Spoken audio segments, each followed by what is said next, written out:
नक्कीच सिंधुदुर्ग जिल्ह्यातील जनतेचा भाजपा, शिवसेना, राष्ट्रवादी, रिपब्लिकन या युतीला अत्यंत चांगल्या प्रकारचा पाठिंबा आहे. आणि ह्या पाठिंबा असं केवळ आम्ही म्हणत नाही, तर आपण जिल्हा परिषदेच्या 50 जागा आणि पंचायत समितीच्या 100 जागा यांच्यासाठी उमेदवारी अर्ज भरले. आणि मगाशी मी सांगितलं त्याप्रमाणे यापैकी माहितीच्या माध्यमातून जिल्हा परिषदच्या 8 जागा आणि पंचायत समितीच्या 17 जागा अशा तब्बल 25 जागा ह्या बिनविरोध झालेल्या आहेत. त्यामुळे लढाई खरं तर चालू असतानाच निम्म्याहून जास्त लढाई भारतीय जनता पार्टी, शिवसेना आणि राष्ट्रवादी या युतीने जिंकलेली आहे असं मला वाटतं.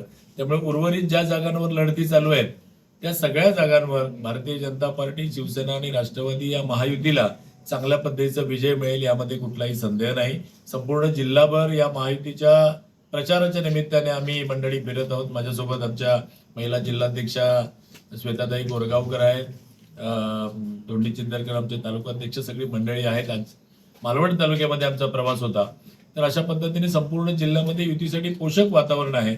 आणि सन्मान्य राणे साहेबांच्या नेतृत्वाखाली 1997 पासून जिल्हा परिषद असेल आणि पंचायत समिती असेल याच्यावर त्यांचं वर्चस्व, नेतृत्व या सिंधुदुर्ग जिल्ह्यातील जनतेने त्यांना करण्याची संधी दिलेली. आणि यावेळी सुद्धा सन्मान्य राणे साहेबांच्या नेतृत्वाखाली युती झाली आहे. चव्हाण साहेबांचं मार्गदर्शन आहे. आपले पालकमंत्री सन्मान्य नितेशजी राणे असतील, आमदार निलेशजी राणे असतील, दीपकजी केसरकर असतील, या सगळ्यांच्या माध्यमातून एक 100% युतीचा झेंडा आम्ही सगळ्या पंचायत समित्या आणि जिल्हा परिषद लावू. त्यामुळे चांगल्या विजयाचा विश्वास या ठिकाणी मला आहे.